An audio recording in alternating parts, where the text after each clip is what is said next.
Gracias por venir. Vamos a dar inicio a estas jornadas historiográficas, donde tenemos el gusto y el honor de contar con la presencia del doctor José Antonio Cervera, que ha venido a participar en nuestra universidad en la Semana de Asia, que está desarrollando todas estas tardes en el Centro Cultural de la Pontificia Universidad Católica del Perú, y ha tenido la amabilidad con esta ocasión de venir a darnos una charla.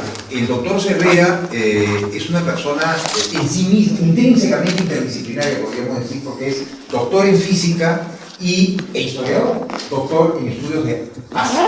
Voy a leer brevísimamente una pequeña hojita con su trayectoria. José Antonio Cervera nació en Zaragoza, España, en 1970. Es doctor en Ciencias Físicas por la Universidad de Zaragoza en 1999 y doctor en Estudios de Asia y África, especialidad China, en el Colegio de México en 2007. Entre 2003 y 2011 fue profesor de tiempo completo en el Tecnológico de Monterrey, donde dio clases relacionadas principalmente con la historia de la ciencia y donde fue titular de la Cátedra de Investigación en Ciencia y Cultura. Actualmente es profesor e investigador de tiempo completo en el Centro de Estudios de Asia y África del Colegio de México. Ha investigado la introducción de la ciencia europea en China por los misioneros jesuitas en los siglos XVI y XVII y la llegada de los religiosos de las órdenes mendicantes a Filipinas en el siglo XVI en relación con la comunidad de los chinos de Manila. Ha publicado 4 libros como autor único. Yo en concreto conozco uno que es muy interesante sobre la introducción de las matemáticas en China por parte de los jesuitas.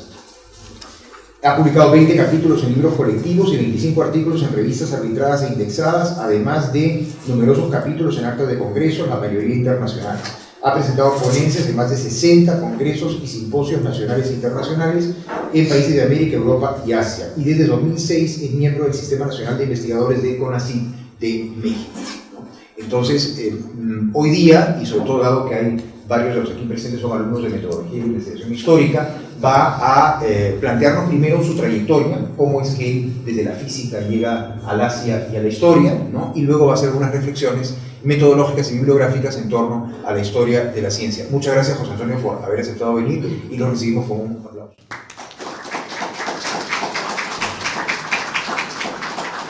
Perdón, y tenemos también el gusto de contar con Jorge López, nuestro colega, que va a comentar la charla de José Antonio y luego va a moderar el turno de preguntas. Bueno, muchas gracias. Es para mí un placer estar aquí en la Universidad Católica de Perú. Conocí al doctor de la Puente hace como 2 años y medio, ¿no? En un evento que hubo en Acapulco sobre el galeón de Manila. Y ya desde entonces dijimos, pues tienes que venir a Perú. Bueno, pues ya por fin se hizo. Gracias también a Jorge, que después va a hacer unos comentarios. Voy a hablar como unos 40 minutos, 45.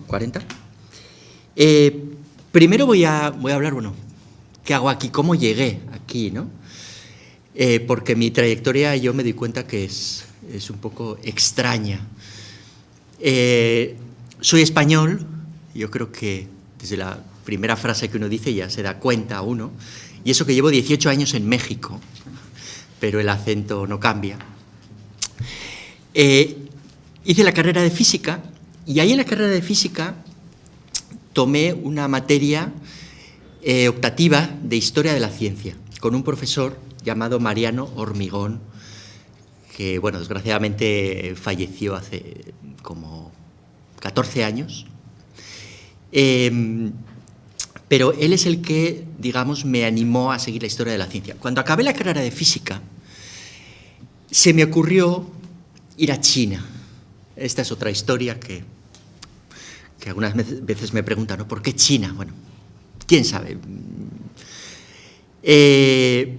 Pero él me animó a que me especializara, hiciera un doctorado. Había un programa de doctorado en historia de las ciencias, de las matemáticas y de la medicina, creo que se llamaba algo así, que es el que yo hice, pero, digamos, como parte de la investigación fui a China. Estuve en China como 2 años y pico, estudiando chino, sobre todo, y luego volví a Zaragoza que es mi ciudad, allí en España, y allí hice el doctorado.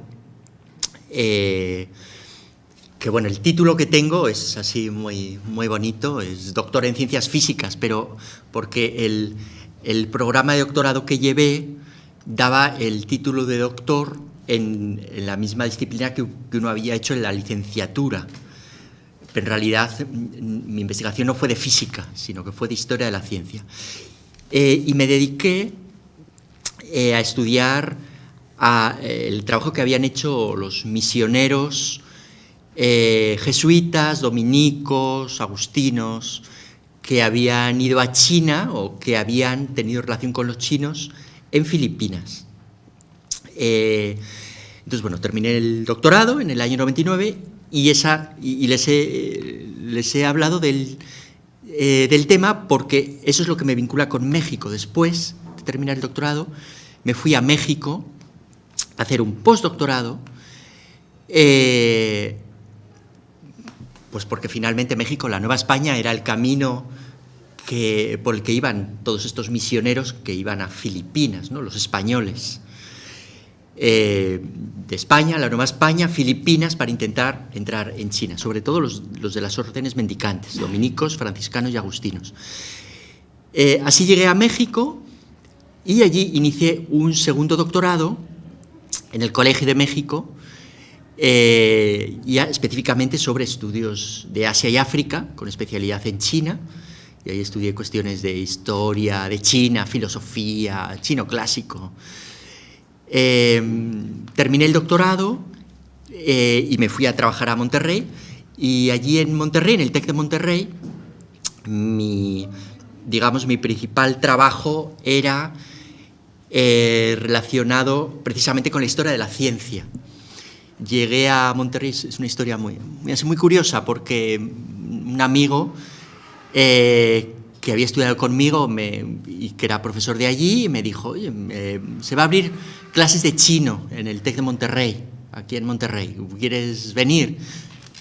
Digo, pues sí. Entonces, yo llegué como profesor de chino, pero con tan buena fortuna, eso es que se suele decir, de estar en el lugar adecuado, en el momento adecuado. Justo en ese momento estaba abriéndose un programa de maestría y de doctorado en estudios humanísticos con varias líneas de especialidad, 3, uno de ética, otro de lengua y otro llamado ciencia y cultura, que sería como decir ciencia, tecnología y sociedad, que es un concepto que después en la plática va a aparecer un poco más, ¿no? Y no tenían a ningún doctor de eso, entonces directamente pues me pusieron a coordinar esa área de ese doctorado. Entonces estuve en Monterrey 8 años y medio, y allí mi principal labor era en cuestiones de historia de la ciencia y de filosofía de la ciencia, ciencia, tecnología y sociedad, y bueno, di alguna clase relacionada con Asia. En el 2011 salió una plaza en el Colegio de México, donde yo había estudiado, donde había hecho el segundo doctorado, y allí estoy desde entonces. Y ahí, mi labor principal es doy clases de historia de China, filosofía de China, pero también en el doctorado en historia, que es de otro centro, llevo ya he dado 3 veces, cada 2 años, un curso de historia de la ciencia, que la primera vez lo llamé así, historia de la ciencia, y la segunda y las últimas veces, este semestre acabo de terminar ese curso, se llama Ciencia y Sociedad de la Modernidad a nuestros días. Lo digo porque si me da tiempo, a lo mejor les muestro el programa, porque tiene mucho que ver con mi idea de lo que es la historia de la ciencia, que en realidad, como vamos a ver, no se puede separar la historia de la ciencia de la filosofía de la ciencia, de la sociología de la ciencia, de los estudios CTS, Ciencia, Tecnología y Sociedad. Y bueno, no sé si han oído hablar de Thomas Kuhn, pero es un personaje muy importante que tiene que ver con todo esto. Bueno, esa sería un poco como brevemente cómo llegué. Bueno, últimamente en lo que me he metido también es mucho en la filosofía de China, o sea que imagínense de la ciencia más dura, que es la física, historia de la ciencia, filosofía de la ciencia y luego historia de China, filosofía china, todo eso, ¿no? Y además, bueno, un español en México hablando de China, es un poco... Pero bueno, es en el siglo XXI es el momento de la interdisciplinariedad, claro. Les voy a hablar ahora un poco sobre la disciplina de la historia de la ciencia. De vez en cuando me voy a parar, o sea, a poner de pie y escribir algunas cosas. Y también me gustaría mostrarles algunos ejemplos que tengo aquí en la memoria USB. Bueno, la disciplina... De hecho, ya me voy a... Vamos a ver, como disciplina se suele hablar que la historia de la ciencia empieza con la publicación en 1837 de una obra de William Whewell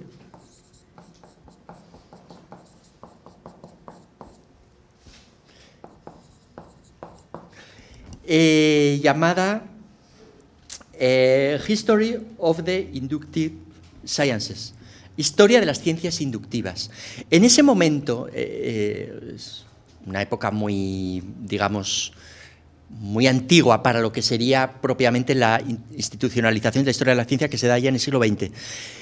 En esa época, básicamente, la mayoría de los historiadores, o sea, de la gente que hacía historia de la ciencia, eran científicos que luego en sus ratos libres o más normalmente cuando se jubilaban decían, bueno, pues voy a investigar un poquito sobre los inicios históricos de mi disciplina. Y desde luego con una imagen de la ciencia como un saber, digamos, verdadero, objetivo, que luego ya en el siglo XX se critica mucho, ¿no? Pero digamos como el primero que se suele decir que la figura fundadora de la historia de la ciencia es George Sarton.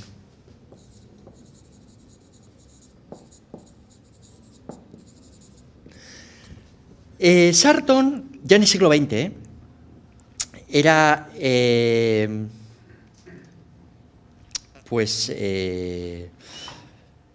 vamos a ver, un momento.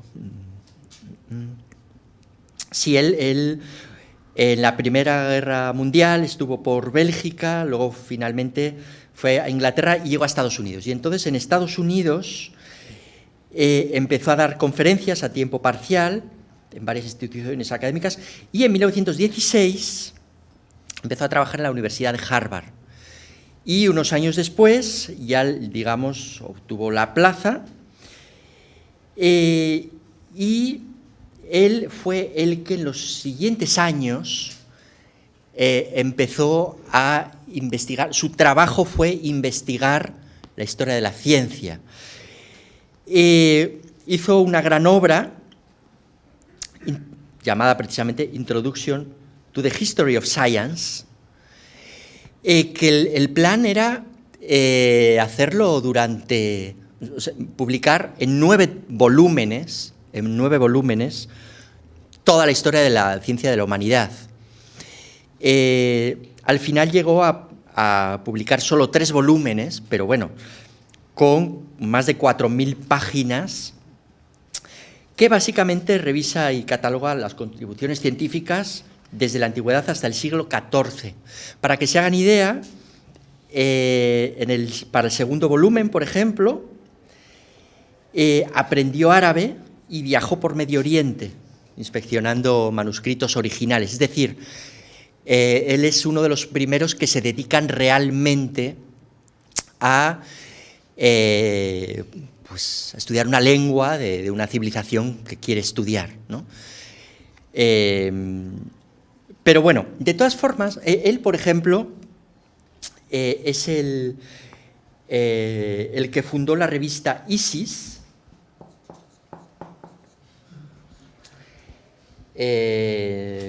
1912, que es la primera gran revista que se sigue publicando hasta la actualidad de historia de la ciencia. Y aquí tenemos que tener en cuenta cuál es su visión de la ciencia. Él es positivista. Y aquí espero luego tener tiempo para hablar un poquito de filosofía de la ciencia, porque no podemos dejar de vincular los dos aspectos, ¿no? Este es el momento del positivismo, particularmente, unos años después, del positivismo lógico, en la filosofía de la ciencia. Entonces, la imagen que hay de la ciencia a nivel popular, que es la misma que muestra Sarton en sus obras, es una imagen de la ciencia como algo verdadero, de hecho como la única forma verdadera de llegar a al conocimiento, ¿no?, de la realidad. Eso sería criticado posteriormente. Bueno, algunos historiadores también de la ciencia antiguos, o digo, de esta época, hay uno que se llama Pierre Duhem,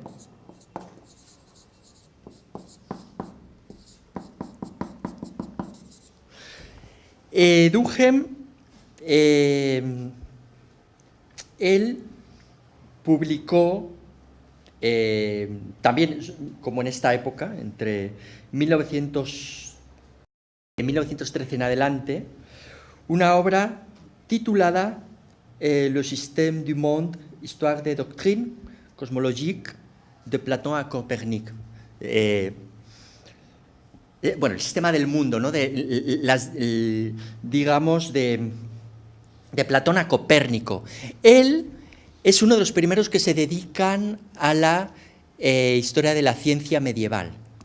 Entonces, él era religioso, Duhem, y él trata de mostrar que en realidad Galileo y compañía no fueron tan originales, sino que surgió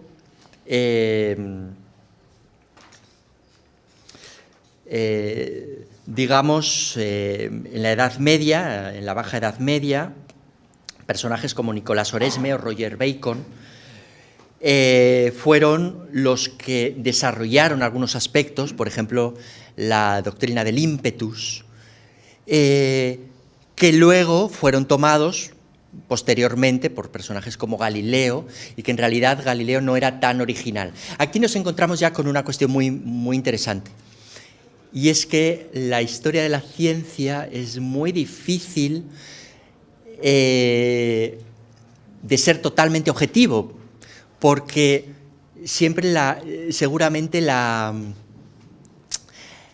propia ideología de uno le anima a estudiar una cosa u otra, y finalmente uno da una idea de lo que, digamos, de sus propias creencias, ¿no? Duhem, pues como persona muy religiosa que era, ya sabemos que uno de los grandes conflictos, quizá el más famoso de la historia de ciencia y religión, es el caso Galileo. Entonces él trataba de decir que Galileo no había sido tan original, ¿no?, sin quitarle mérito, pero no tan original. Okay. Posteriormente, Alexandre Koyré, de origen ruso, pero afincado en Francia, prácticamente se le puede considerar francés. Él es un poquito posterior. Bueno, él fue profesor en París, Montpellier, El Cairo, fue muy importante, sobre todo para la historia de la ciencia en Francia. Entonces, él se centró principalmente en Galileo y, en particular, y en general, la cosmología de los siglos XVI y XVII. Entonces, él consideró el nacimiento de la física moderna del siglo XVII como una revolución científica. De hecho, en historiografía de la ciencia, hasta el día de hoy, hablamos de la revolución científica,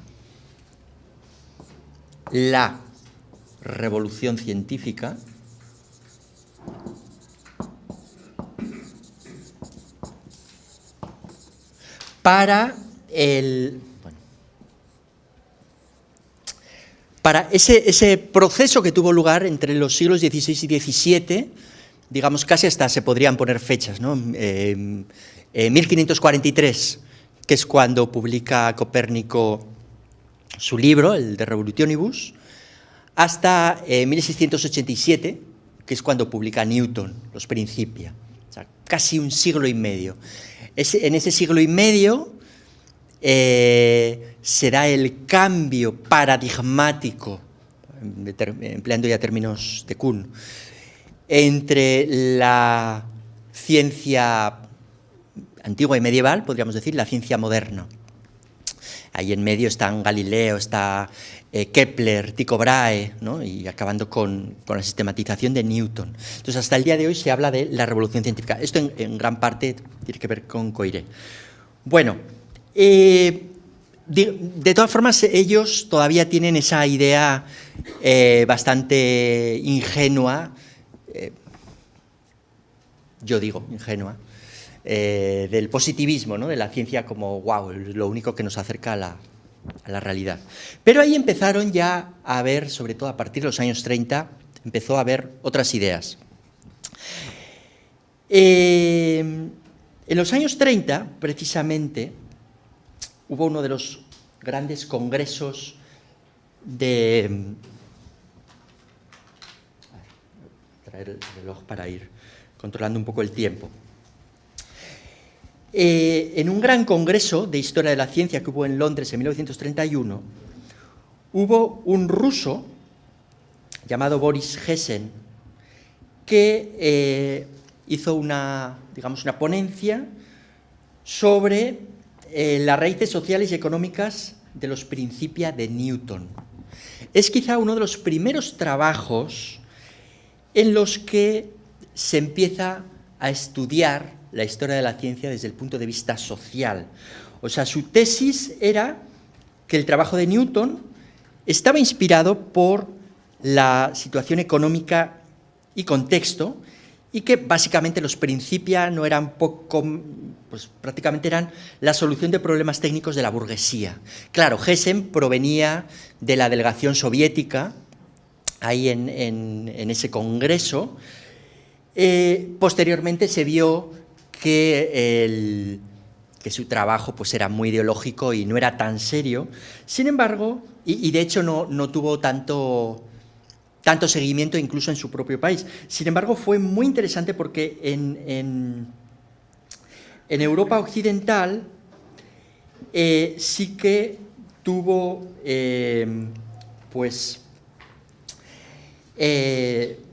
tuvo bastante influencia, porque es prácticamente la primera vez que se empezaron a cuestionar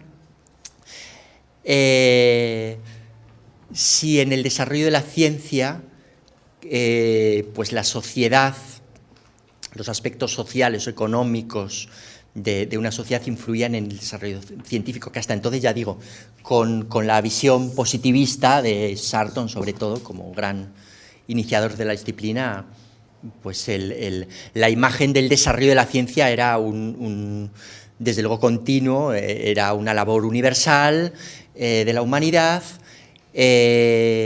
siempre para ir mejorando y ayudando a la especie humana, ¿no? Podríamos decir. Entonces, eso se empieza a cuestionar. Entonces, esto llevó a lo que se conoce, esto pues creo que sí que es bastante importante, ¿no?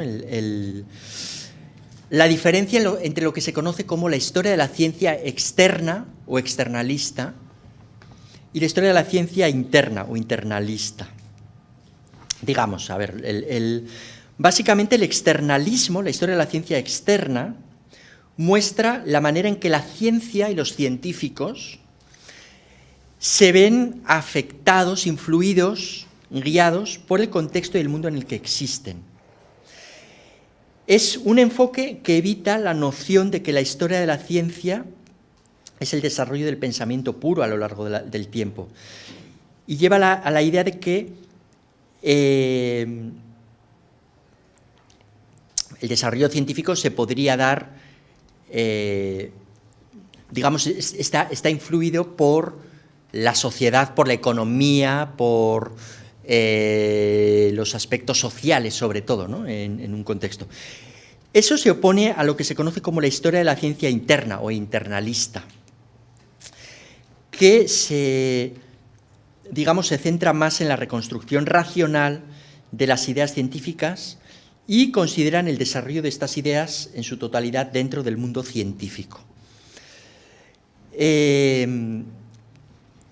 Aunque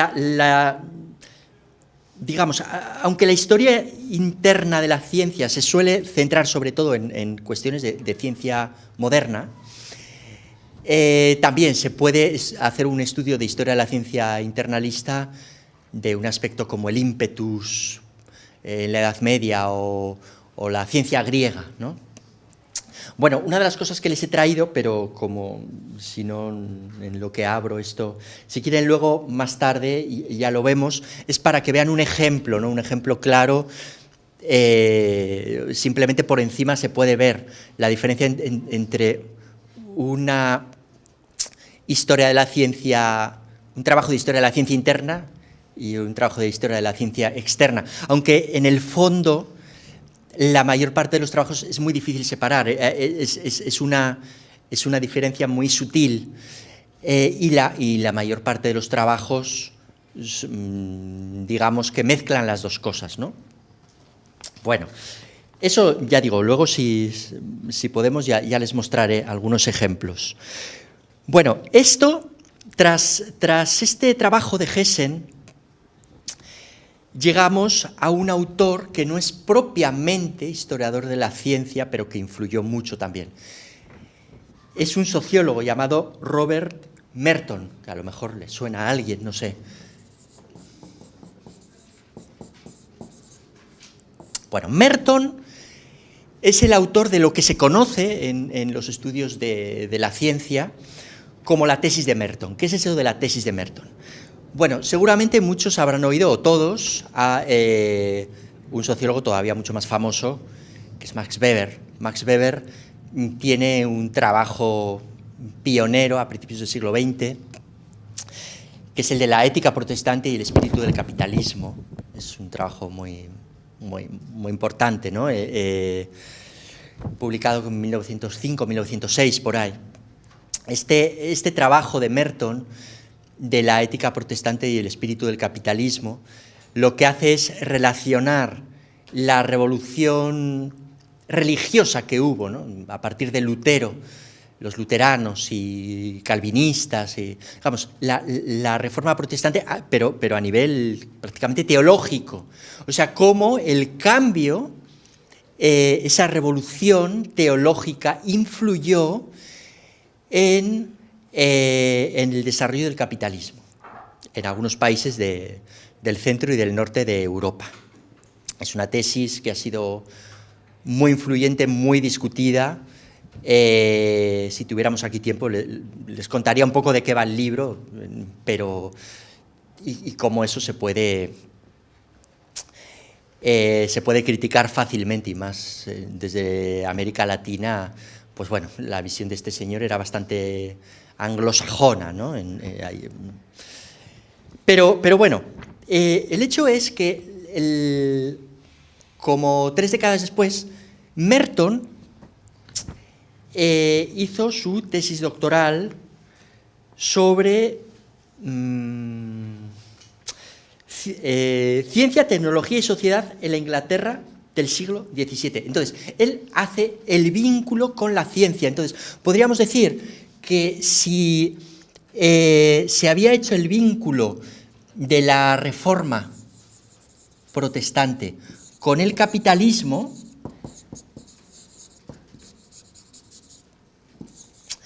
lo que hace Merton es hacer el vínculo de la Reforma protestante, en particular los pietistas en Inglaterra, con la ciencia, con el desarrollo científico en la Inglaterra del siglo XVII. Newton, como caso paradigmático, ¿no? Hooke, otros de esa época. Entonces, aquí ya tenemos las tres cosas juntas. Mañana por la tarde, cuña publicitaria, a las 7 de la tarde, voy a dar una conferencia en el Centro Cultural de la Universidad, que está en San Isidro, y voy a hablar de China, pero voy a hablar también de esto, comparando China y Europa, de cómo este vínculo entre reforma protestante, desarrollo de la ciencia moderna y el capitalismo es algo que no ocurrió en China y sí que ocurrió en Europa. Y bueno, de hecho les voy a platicar ahorita enseguida de un personaje muy importante que tiene que ver con esto, que es Needham. Entonces, bien, más o menos en esta época, en el 35, un historiador de la ciencia polaco, Fleck, publicó un trabajo sobre génesis y desarrollo de un hecho científico, en el cual empieza, pues, también, digamos, según él, un hecho científico tiene una génesis que se basa en ciertos fundamentos teóricos, muchas veces en nociones, a veces confusas, y se desarrolla y está sujeto a disputas y a investigación adicional por parte de otros científicos. Este trabajo, que tampoco influyó tanto en su tiempo, aquí es importante, y lo estoy citando porque influyó en Thomas Kuhn, ¿no? En Kuhn. Bueno, bien,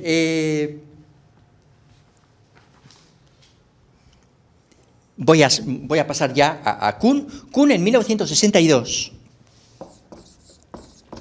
publica un trabajo, La estructura de las revoluciones científicas, que supongo que a muchos les sonará, es muy importante. Miren, en todo yo alguna vez escuché, y no lo dudo, que en todo lo que se conoce como los estudios de la ciencia, es decir, la gran disciplina que podríamos decir que agrupa la historia de la ciencia, la filosofía de la ciencia, la sociología de la ciencia, los estudios de CTS, de Ciencia, Tecnología y Sociedad, el autor más citado es Kuhn, porque Kuhn es el que hace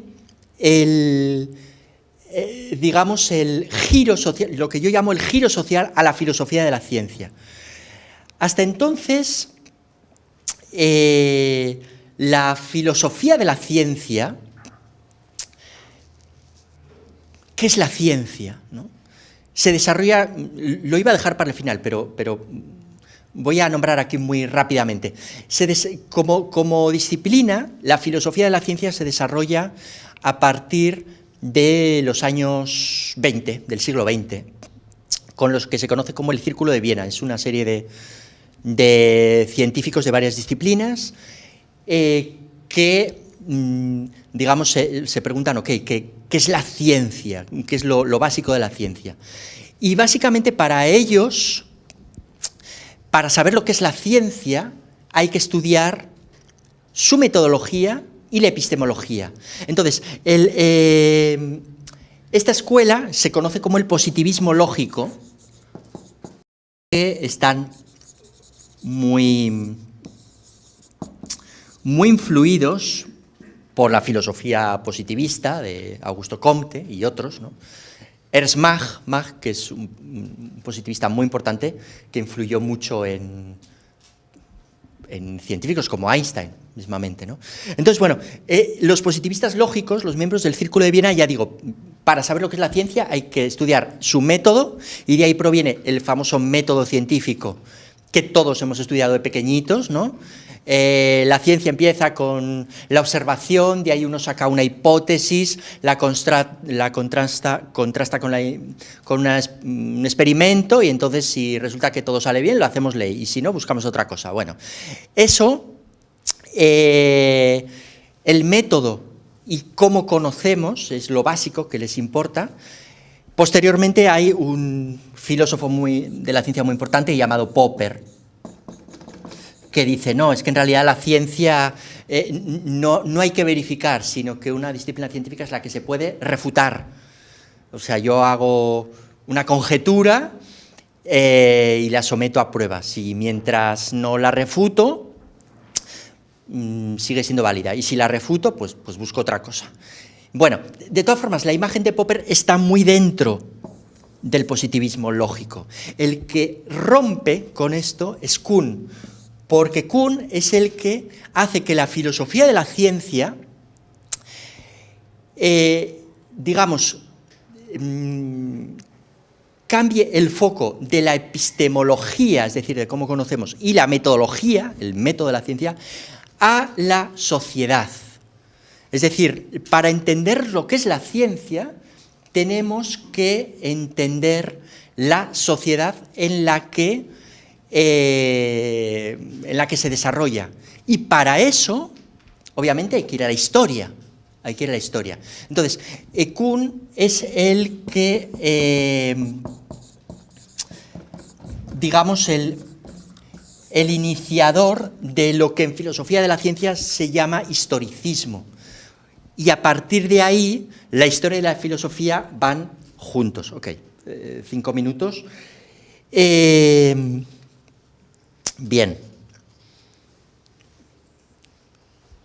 De todas formas, les voy a hablar un poquito más, aparte de esto, del historicismo. Realmente ya desde antes había habido otras, bueno, voy a ahorrar que si no, había habido otros autores que habían empezado a estudiar la historia de la ciencia desde un punto de vista social.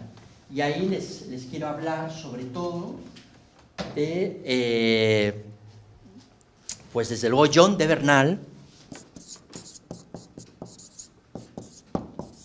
Bernal, en 1953, publicó 54, creo, perdón, casi igual, Science in History, la ciencia en la historia, Science in History, que fue traducido al español como Historia Social de la Ciencia.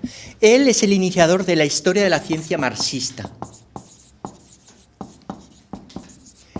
Es un libro muy interesante.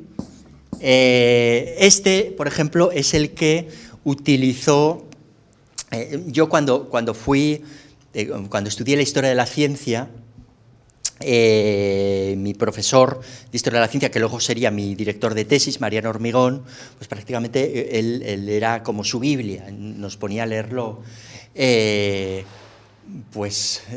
Y es muy interesante porque es una historia de la ciencia diferente, en la que se enfoca más que en los personajes, en los científicos, en las estructuras sociales que había en un determinado lugar y momento y que explican por qué surge un desarrollo científico y tecnológico y no otro.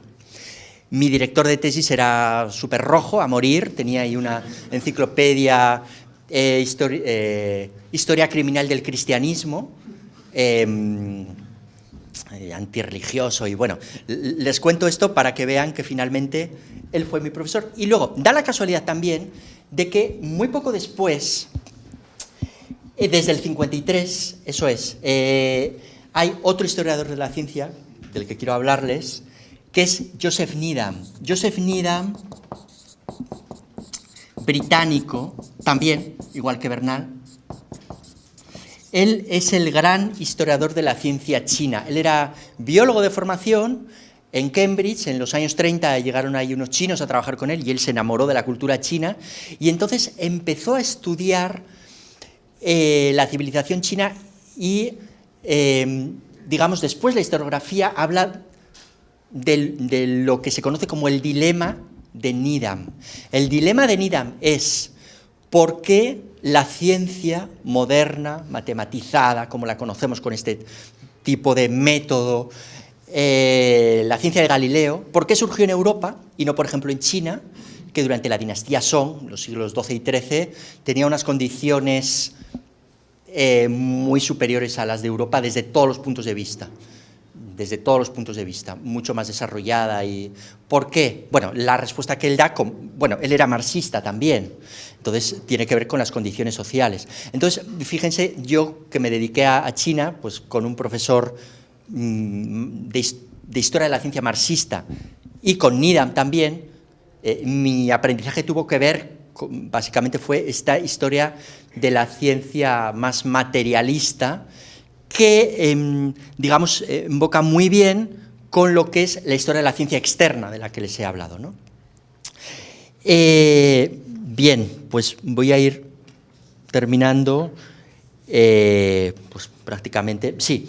Esto es lo que les quería comentar. Si quieren, ahorita puede haber preguntas, a lo mejor les muestro ejemplos de trabajos de historia de la ciencia interna y externa. Y bueno, más o menos es eso, ¿no? La idea de que a partir de los años 60, con Kuhn, pero con otros personajes también muy importantes que les voy a poner aquí, Lakatos, por ejemplo. Lakatos es otro filósofo, sociólogo, es que realmente ya no se puede distinguir entre la filosofía y la sociología y la historia de la ciencia, porque Kuhn o Lakatos, sus trabajos están llenos de ejemplos históricos. Uno tiene que saber la historia de la ciencia para poder hablar qué es la ciencia en la actualidad y para entender la ciencia en la historia, ¿no? Hay otros personajes como por ejemplo Feyerabend, ya en los años finales de los 60 y 70, que critica muy fuertemente la historia, ya digo, de esa imagen apologética de la ciencia de Sarton, decir, oh, la ciencia es lo que nos va a llevar a la especie humana a resolver todos nuestros problemas, se pasa a una visión mucho más crítica, sobre todo en los años 70, además ahora que estamos justo en el 50 aniversario del 68,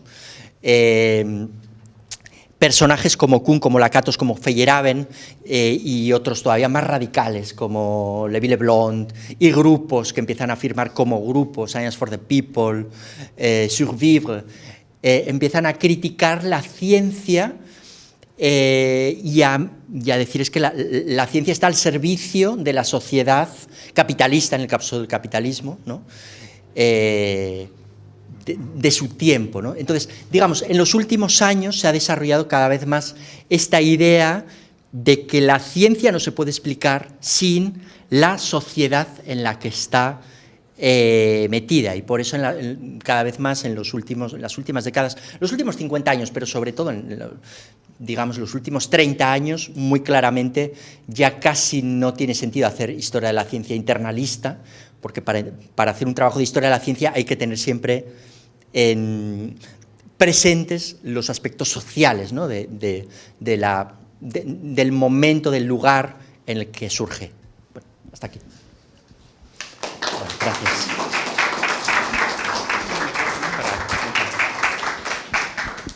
Bueno, muchísimas gracias. ¿No? El profesor nos ha dado, creo que una charla muy valiosa sobre, entre otros temas, ese cambio de una historia de la ciencia hecha por científicos a una historia de la ciencia hecha sobre todo por historiadores, sociólogos, antropólogos, filósofos, ¿no? Y es un cambio importante porque cambia los temas, los objetivos y, como ha dicho el profesor, la visión de la ciencia, ¿no? Esa primera historia de la ciencia, esa historia de la ciencia tradicional, tenía como esta visión mucho más laudatoria, ¿no? De rescatar estos héroes científicos, hacer un poco más de historia institucional. Era esta lucha del científico que tenía que confrontar la ignorancia de la población o confrontar los dogmas de la Iglesia, a una historia hecha por historiadores y, como dice el profesor, sobre todo si consideramos los 60, los 70, que más bien cuestiona no cuestiona el trabajo científico, pero sí muchas veces sus objetivos, ¿no? Como una ciencia y una tecnología al servicio de los grupos dominantes. Ahí está también Foucault, por ejemplo, ¿no? Y además cuestiona esa visión de una ciencia como un saber objetivo o neutral, ¿no? Como ha enfatizado el profesor, la ciencia pasa a verse como un saber, en cierta medida como un saber más, ¿no? Como cualquier saber hecho por seres humanos, es un saber lleno de prejuicios, temores, ¿no? Entonces, cuando los científicos, por ejemplo, estudian o, no sé, estudiaban a la mujer a inicio del siglo XX, lo que encontraban era sus prejuicios, o sea, lo que descubrían eran sus prejuicios reflejados en las características que asignaban a la mujer, o todo este tema del racismo científico, por ejemplo, o cuando explicaban la aparición de una enfermedad, lo que hacían era descubrir sus prejuicios antes que un saber verdadero u objetivo, ¿no? El profesor también ha rescatado algunos personajes sumamente importantes, este debate externalista, internalista, que un poco, y esa es tal vez una primera pregunta que yo quería hacerle, muchos científicos no llegan como que a aceptar como válida estas premisas, ¿no? del saber científico como producto de su sociedad, y muchos científicos, y de hecho yo creo que esa forma de hacer historia de la ciencia de alguna manera ha alejado a los historiadores de los científicos, ¿no? Creo que antes había como una comunión o una cercanía mayor, y creo que ahora muchos científicos o no les gusta o no aceptan este tipo de premisas, ¿no? Que el saber que ellos crean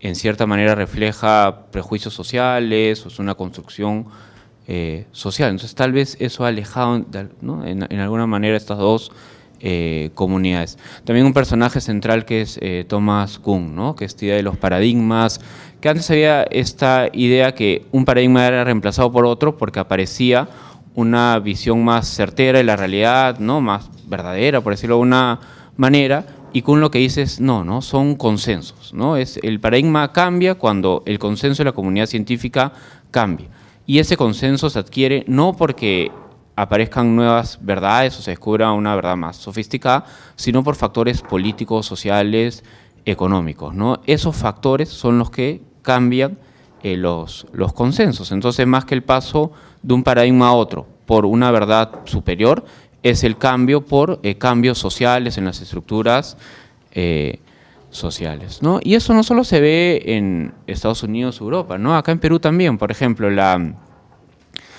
primera Sociedad Peruana de Historia de la Ciencia, que se crea a inicios del siglo XX, con Carlos Enrique Pasoldán, por ejemplo, tenía todo este esfuerzo de hacer historias institucionales, biografías, y una historia valiosa también, ¿no? Pero muy distinta a lo que se hace ahora acá en Perú en Historia de la Ciencia o la Medicina. Yo también aprovecho para hacer una propaganda, que es en 2 semanas se va a fundar la Sociedad Peruana de Historia de la Ciencia y Tecnología acá en esta misma sala de grados, ¿no? Y van a venir gente de distintos países o peruanos que están trabajando fuera, y es esta idea, ¿no? De hacer un nuevo tipo de historia de la ciencia, ¿no? Yo me acuerdo que cuando estaba en Manchester hubo esta anécdota, bueno, divertida, creo, no sé, pero que un poco refleja lo que el profesor ha hablado, que es un neurocirujano, creo que era, que escucho una charla de un historiador y dice, cuando me jubile yo voy a hacer historia.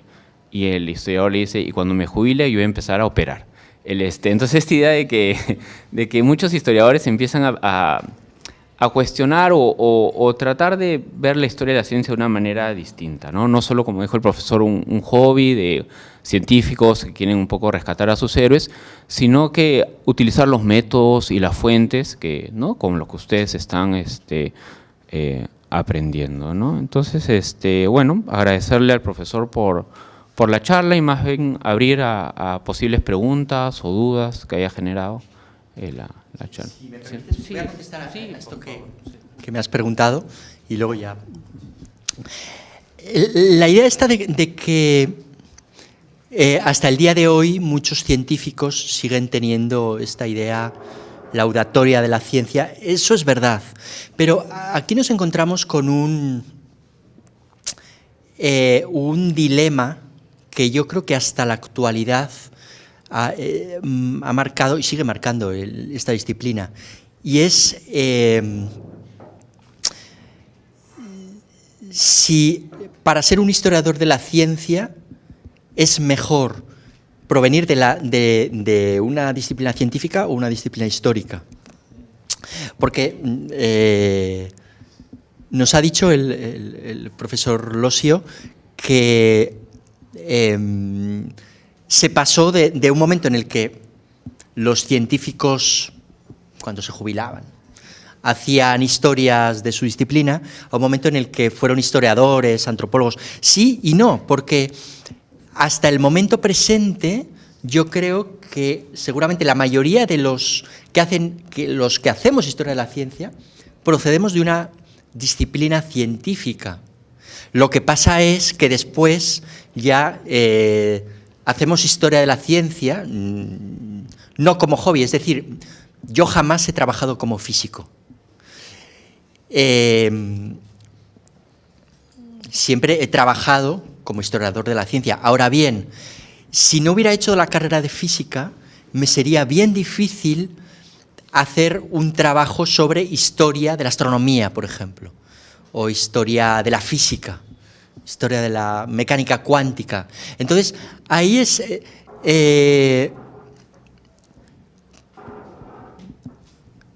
quiero decir, aunque es verdad que la historia de la ciencia externa tiene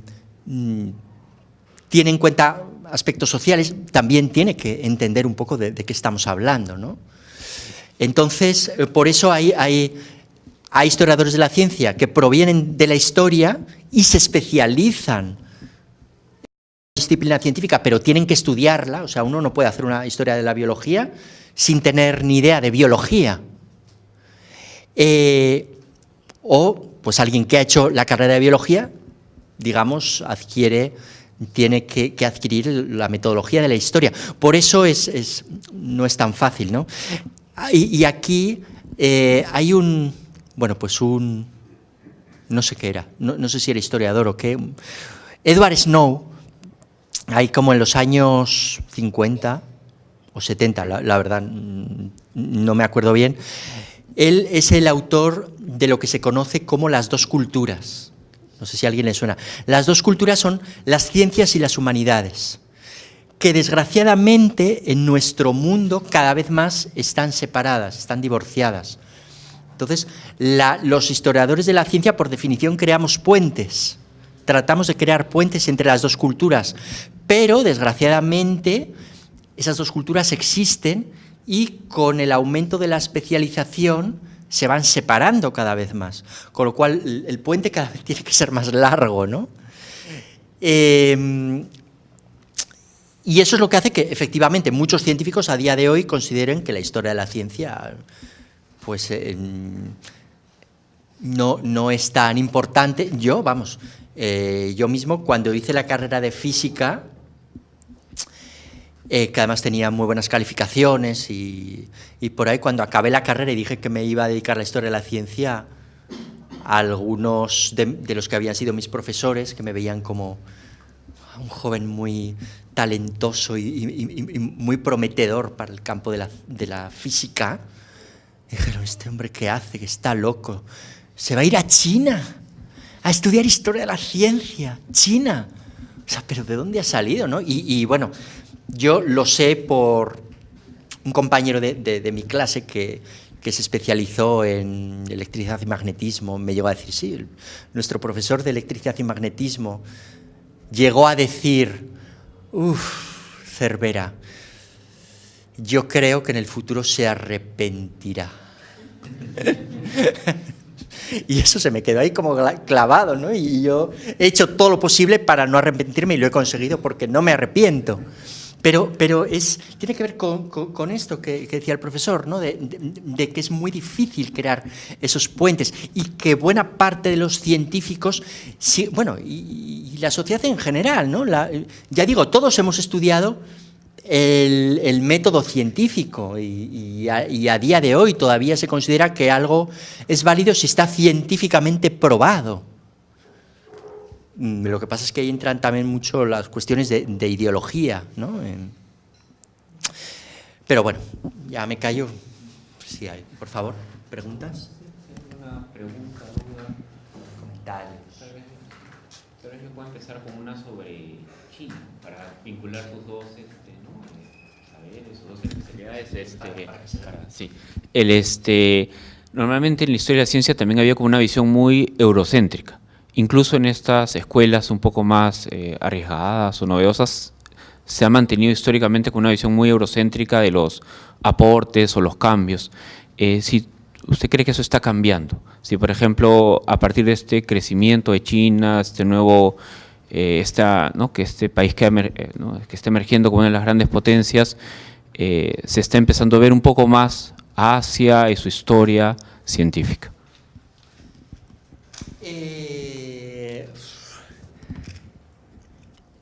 Desde luego cambiaron mucho las cosas, han cambiado mucho las cosas de hace un siglo a nuestros días, porque efectivamente la historia de la ciencia tradicional, como se enseña,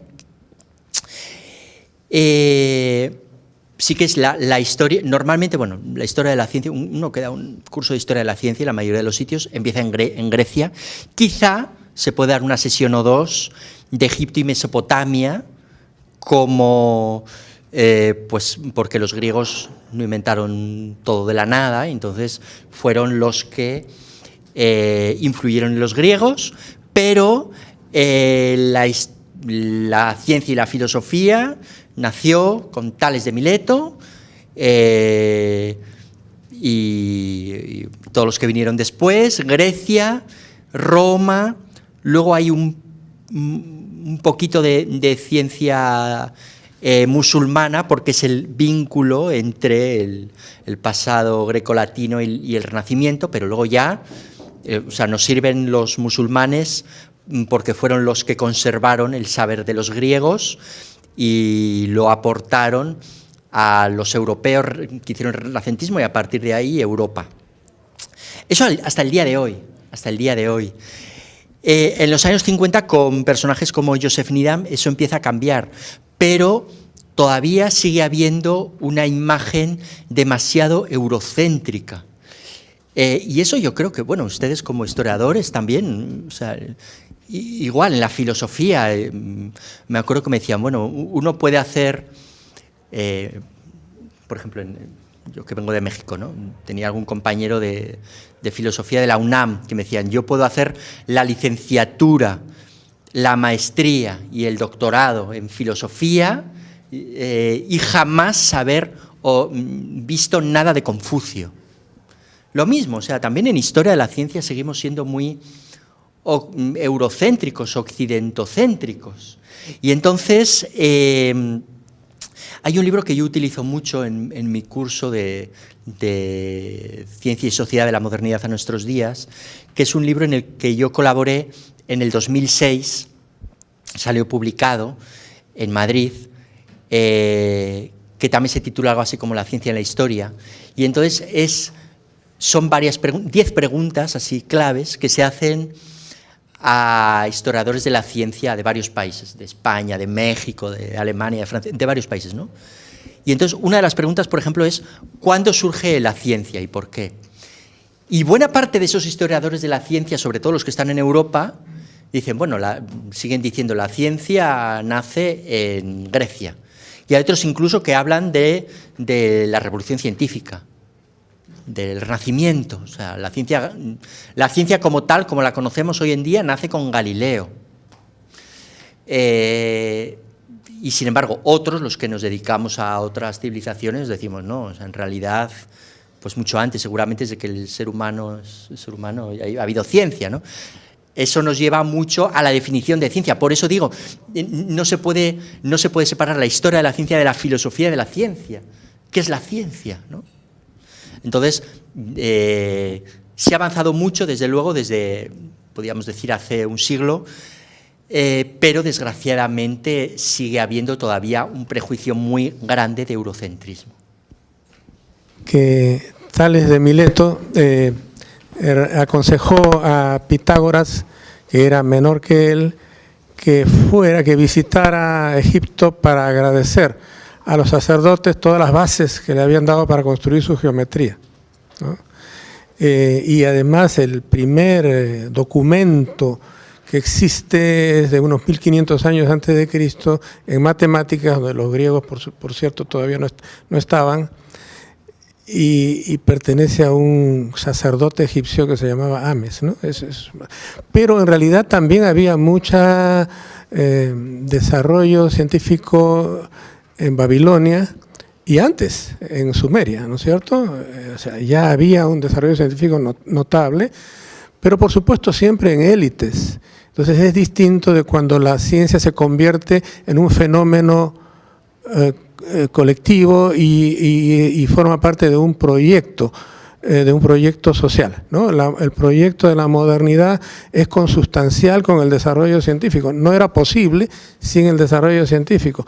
Lo que no quiere decir que ese desarrollo científico, que un desarrollo científico no se hubiera dado en otro sistema social. También eso es posible. O sea, no, esa consustancialidad no hace que sean parte única, digamos, ¿no? Unívoca o biunívoca, ¿no?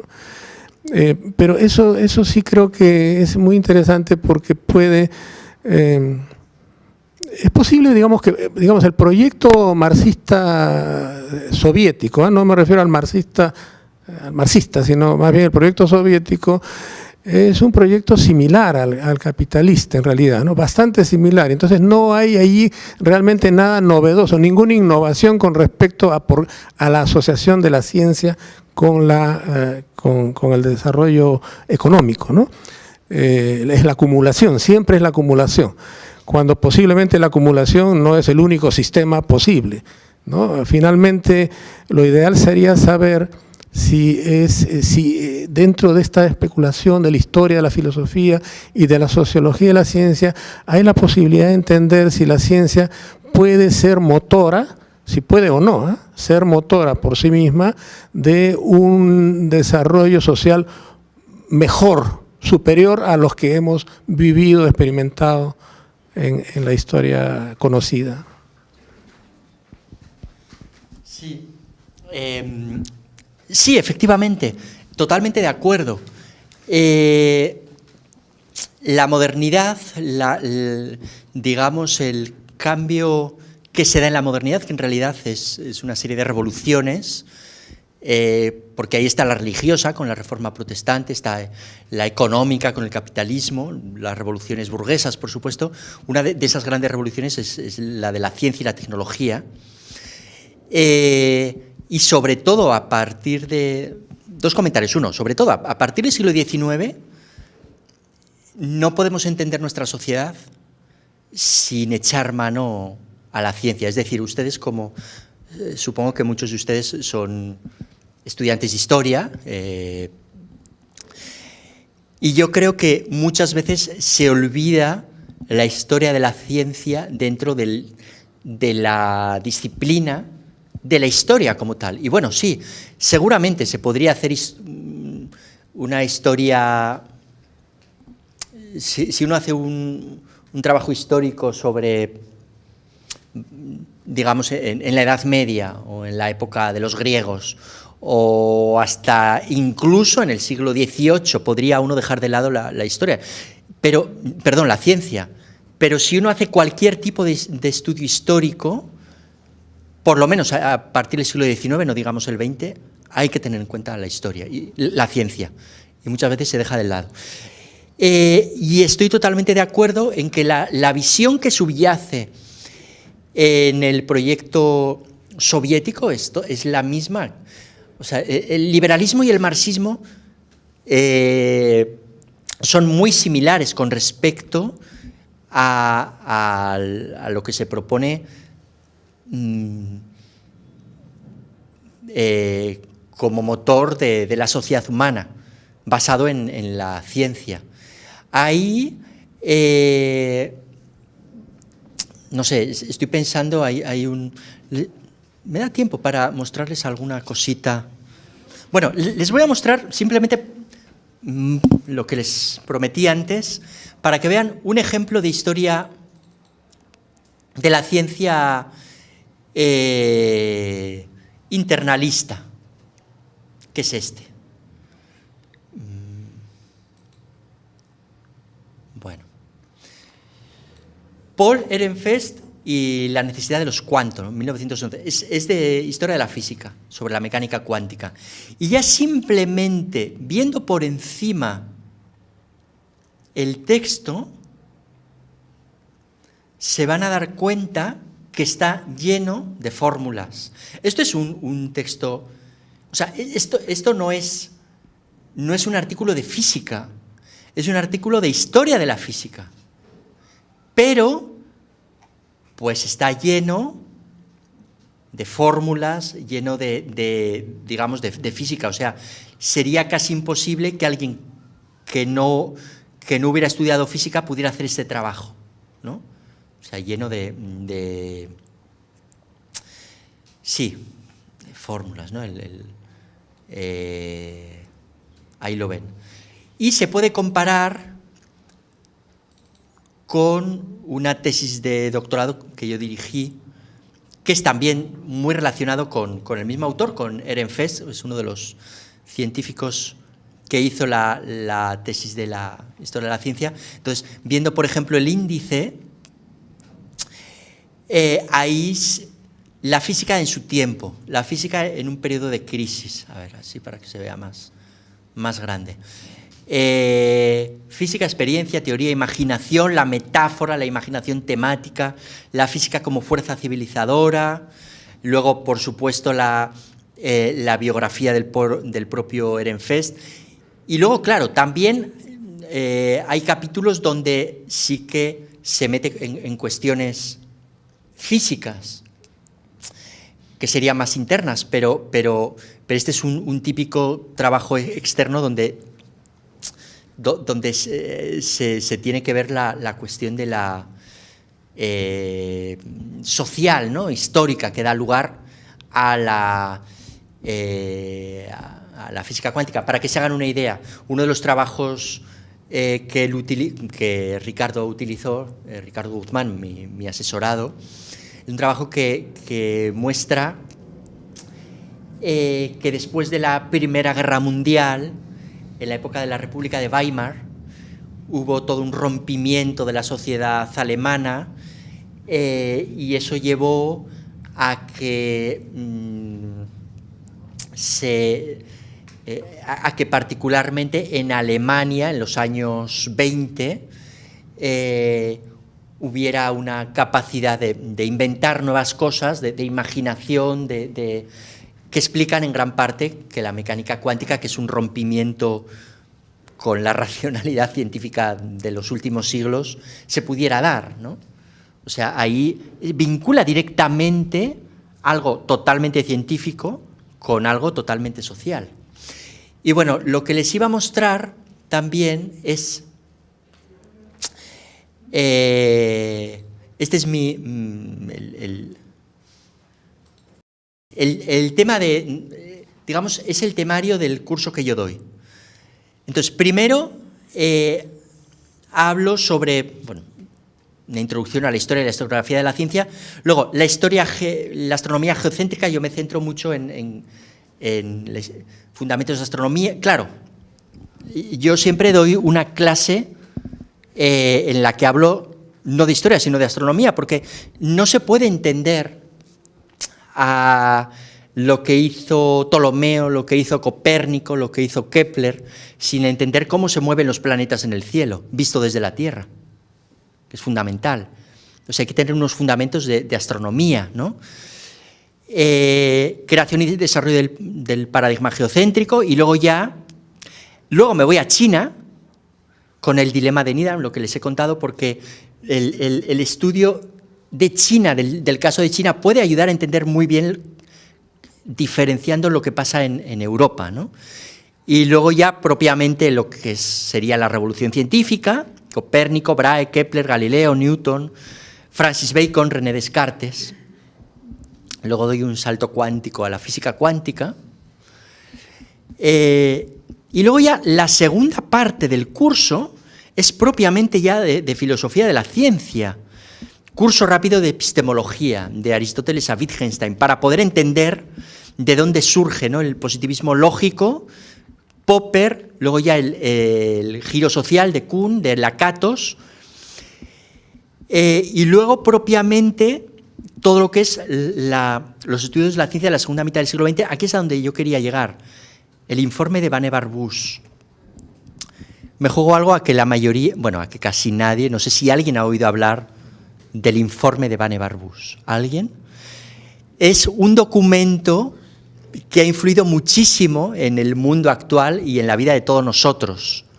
Seguramente, bueno, yo no sé si aquí reciben ustedes becas, los estudiantes, para hacer becas del gobierno peruano, para hacer un curso de posgrado, cosas de esas. Miren, Vannevar-Bush, no sé por qué, bueno, es que en México, en México hay una, bueno, esa risa creo interpretar como que no mucho, pero bueno, yo quiero creer que... Pero en el Perú, aquí en la PUC, hay más o menos 80 estudiantes que son pagados por el Estado. Bueno, pues ahí lo tienen. Pero son todos de ciencias o de ingeniería. No se becan nunca a científicos sociales. Ok, sí, pero eso viene de esta imagen. Miren, Vannevar-Bush, bueno, cuando acaba, aquí voy a hacer un poco de historia de la ciencia. Cuando acaba la Segunda Guerra Mundial, Estados Unidos se encuentra en un momento en el que, pues es el amo del mundo, básicamente. O sea, porque los países que le podían hacer sombra 10 años antes, como Alemania, Japón y hasta Francia, Inglaterra, todos han sido destruidos. Estados Unidos, ahí como una isla, no le pegó la guerra, la Segunda Guerra. Entonces, en abril del 45, el presidente Roosevelt pide a Vannevar-Bush, que a pesar del nombre, por cierto, no, creo que no tiene nada que ver con la familia de petroleros tejanos, que luego unas décadas después pusieron ahí a varios presidentes en la Casa Blanca, ¿no? Este Vannevar-Bush era el director de una oficina que había colaborado en el esfuerzo de guerra. Entonces le hace varias preguntas. Miren, es súper interesante esto. Vamos a ver, aquí tiene que estar. Aquí.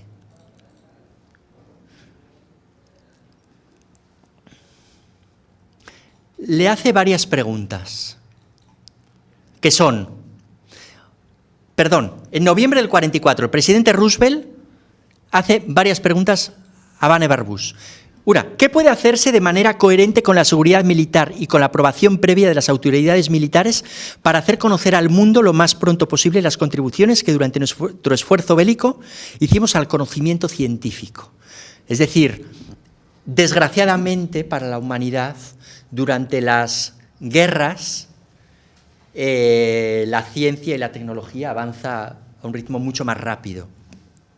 Para que se hagan idea, más o menos como en el año 39-40, cuando se empezó a plantear, justo al empezar la guerra, cuando se planteó la posibilidad de crear un arma basada en la mecánica cuántica, o sea, un arma atómica, se predijo que sí, que seguramente se podría llegar a tener un arma así en unos 20 años, es decir, como en 1960. En 1945 tiraron la primera bomba atómica. O sea, la humanidad se pone así, desgraciadamente, en la guerra. Entonces, bueno, todo eso, ¿cómo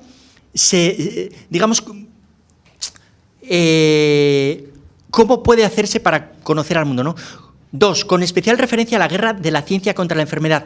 ¿Qué puede hacerse hoy para organizar un programa a fin de proseguir en el futuro los trabajos realizados en medicina y ciencias relacionadas? Fíjense, qué interesante. Aquí, claro, en la Segunda Guerra Mundial, la ciencia había mostrado su cara más tétrica. O sea, con Auschwitz y con Hiroshima ya nada vuelve a ser igual. Ya no es difícil convencer a la gente que la ciencia va a ayudar al desarrollo de la humanidad, ¿no? Tres, entonces, bueno, ahí se quieren enfocar en la medicina, que es la imagen más amable, ¿no? Tres, ¿qué puede hacer hoy el gobierno hoy y en el futuro para apoyar las actividades de investigación encaradas por organizaciones públicas y privadas? Este punto es muy importante. Y 4, puede proponerse un programa eficaz para descubrir y desarrollar el talento científico en la juventud norteamericana, de modo que sea posible asegurar la continuidad futura de la investigación científica en este país en un nivel comparable al alcanzado durante la guerra. Es decir, ok, ya somos los reyes del mundo, ¿cómo vamos a hacer que Estados Unidos sigan siendo la gran potencia? Entonces, el informe que envía el presidente y que ya llega en julio del 45, ya no se le dan a Roosevelt, que ya había muerto, sino al presidente Truman, es la respuesta a estas preguntas. Y es una serie de normas que muestran cómo el gobierno de Estados Unidos debe apoyar la investigación básica y la aplicada, y cómo hacerlo, ¿no? Dar ayudas a la investigación para los investigadores, para los estudiantes.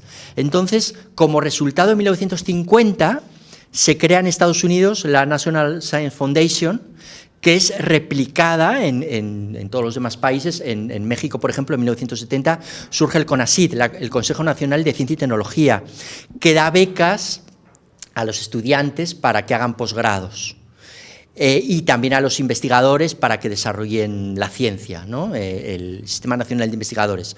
Seguro que en Perú hay algo similar, sea un Ministerio de Ciencia o sea un Consejo Nacional, que también apoya este tipo de cosas. Y las becas que da el Estado para los estudiantes es para esto. O sea, en todos los países se propone que el Estado tiene que ayudar al desarrollo científico y tecnológico para desarrollar el país. Pero fíjense que esto finalmente, como ha dicho el profesor, se basa en una imagen del mundo. Fíjense cómo se titula el informe: Ciencia, la frontera sin fin. Y de hecho ahí habla, ¿no? La frontera, aquí nos tenemos que poner en la imagen final del siglo XIX, digamos, Estados Unidos, que va haciendo avanzar la frontera. La frontera, por supuesto, los Estados Unidos, el pueblo anglosajón, ir avanzando la frontera, ir quitándoles a los indios americanos sus tierras, pero esa es la frontera, ¿no? Entonces los pioneros tienen que hacer avanzar la frontera para hacer a Estados Unidos un país cada vez más grande, quitándoles territorio a los indios, también a los mexicanos, o sea, pero claro, llega un momento en el que llegan al mar, no hay más frontera. Cuando llegan al Océano Pacífico, se acabó la frontera. Entonces, lo que dice Vannevar Bush es que la ciencia es la frontera sin fin. O sea, es esa imagen de los pioneros para engrandecer al planeta, pero particularmente a su país, y es algo sin fin. Entonces, esto es positivista a morir. Entonces, esta imagen es ya digo, este informe que casi nadie conoce, pero que ha influido tanto en la historia de todos los países occidentales, por lo menos, se basa en esa imagen de la modernidad que era común también a la Unión Soviética y a Estados Unidos y a todos los países, ¿no? Decir, ok, la ciencia es lo que nos va a sacar como humanidad y bueno, y actualmente que estamos... Durante décadas fue el peligro de la guerra nuclear, ahora estamos con el catástrofe medioambiental, pero también nos dicen, ok, estamos ahí, sí, yo creo que ya hemos pasado un punto de no retorno, pero solo la ciencia puede ayudarnos a revertir el mundo tan tétrico que va a haber de aquí a pocas décadas, ¿no? Porque seguimos dentro de esa imagen. Perdón, es que me enrollo mucho y entonces no dejo hablar. ¿Hay alguna otra pregunta? No sé si alguien más tiene alguna duda, consulta. ¿No? Sí. Quisiera mencionar un proceso, no sé si decir inverso. Si uno va a YouTube, encuentra cantidad de vídeos sobre personas de la más distinta procedencia que sustentan tesis como que la Tierra es plana, la Tierra no gira alrededor del Sol, que la Tierra es hueca, y desarrollan una serie de argumentos. Bueno, pero además están los comentarios, y en los comentarios hay una suerte de polarización que llega a límites que pareciera pues como que la Guerra Fría pues no es nada en comparación con las pasiones que ahí se ven enfrentadas entre los que dicen sustentarse en lo que ellos ven, y lo que ellos ven es lo que todo el mundo puede ver, y eso es lo objetivo, versus lo que otros que se sustentan en lo que han leído, porque lo que han leído es lo científico. Entonces tenemos una contraposición entre la experiencia versus el conocimiento teórico que uno por fe en los científicos considera que es lo correcto. Bueno, y todo esto gracias a Internet. Entonces, yo diría que eso tendría que ser parte de un programa de estudios donde uno tiene algo así como, no sé si llamarla degeneración, pero la popularización y desarrollo, entre comillas, de una ciencia que se les escapa de la mano a los científicos, y como tantos otros fenómenos vía bueno, el ciberespacio y medios similares, ocurre ahora cosas que no sucedían antes. Bueno, ahí son varios temas muy interesantes. Yo creo que al ser humano siempre le han gustado los chismes y siempre le han gustado las teorías así raras, conspiranoicas, conspiración, paranoia. Entonces, efectivamente, aunque haya avanzado tanto la ciencia, pues sigue habiendo mucha gente que cree en la astrología, cosas así, totalmente irracionales, podríamos decir, ¿no? Entonces, eso es una cosa. Y, por ejemplo, estoy pensando Carl Sagan, en su maravillosa serie de Cosmos, la de Cosmos original, no la de nuestra época, que me encanta, me fascina. Él arremetía mucho contra estas ideas. Eso siempre ha habido y yo creo que siempre habrá. Y está bien. O sea, Feyerabend, por ejemplo, decía, ok, sí, que haya... la ciencia no es mejor que otros saberes humanos, como la astrología, oponiéndose a esa visión positivista, que en cierto modo la visión positivista de la modernidad también es demasiado dura, ¿no?, para el que se sale un poco de ahí. O sea, en el mundo posmoderno que vivimos está bien que haya distintas opciones. Ahora, obviamente esas opciones siempre eran, y espero que sigan siendo, toco madera, minoritarias, y la gente más o menos pensante, la mayoría de la gente, o los que tienen el poder de decisión, quiero creer porque a lo mejor no lo creo tanto, y si no, vean cómo eligen a Trump en Estados Unidos, en fin, una mayoría, pero quiero creer que todavía es más o menos racional y se basa en la ciencia. Ahora el problema es que en el mundo desde hace pocos años que tenemos el Internet, tenemos celulares, tenemos toda el acceso a información, pues efectivamente a información de todo tipo. Entonces yo me acuerdo haber leído un artículo que decía, bueno, no sé si han oído hablar de la sociedad del conocimiento, que es una cosa que se ha puesto ahí muy de moda, las ciudades del conocimiento, la sociedad del conocimiento. Se trata de que nuestra sociedad, de vincular la universidad, por ejemplo, que es donde está el conocimiento, con los sectores productivos, con el Estado, para crear un desarrollo cada vez mayor de una sociedad dada en un país.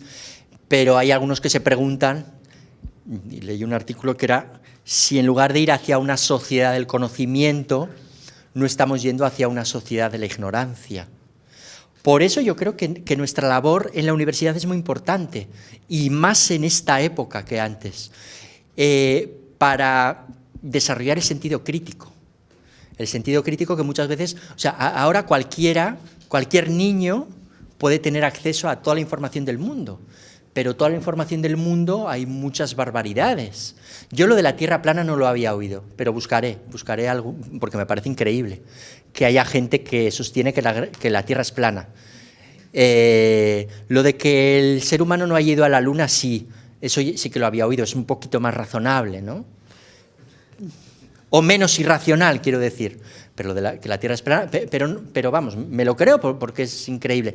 Pero precisamente yo creo que todos los que damos clases nos encontramos desgraciadamente con trabajos de estudiantes en un sentido muy poco crítico, copian de internet o dicen cualquier barbaridad, y entonces nuestra labor ahora es muy importante, no para dar información, porque la información ya está ahí, sino para hacer seleccionar a los estudiantes de qué información nos podemos fiar y de cuál no. Y yo, como director de una revista que soy, precisamente las revistas científicas tienen que tener una evaluación por pares y una muy distinta de lo que se publica en internet, que cualquiera puede decir cualquier babosada, como decimos en México, ¿no? Y hay gente que se lo cree. Y efectivamente estamos en un momento en el que cada vez hay más conocimiento, pero también cada vez hay más ignorancia, porque se publica cualquier cosa. Y eso es muy peligroso, ¿no?